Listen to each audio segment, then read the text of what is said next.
பாட்டி, எனக்கு ரொம்ப பசிக்குது. நான் இந்த சாக்லேட்ட முழுசா சாப்பிட்டுறேன். யாரு கேட்டாலும் கொடுக்க மாட்டேன். என்னடா கண்ணா, நீ ஒருத்தனே சாப்பிடலாமா?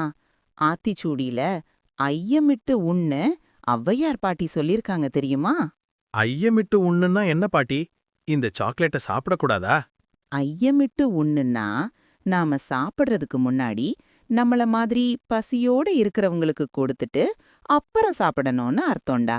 உன்கிட்ட இருக்கிறத மத்தவங்களோட பகிர்ந்துக்கும் போது கிடைக்கிற சந்தோஷம் இருக்கே, அது அலாதியானது.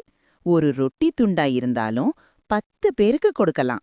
ஓ, அப்போ இந்த சாக்லேட்ட அந்த குட்டி பாப்பாவுக்கு கொடுத்தா அவ சந்தோஷப்படுவாளா?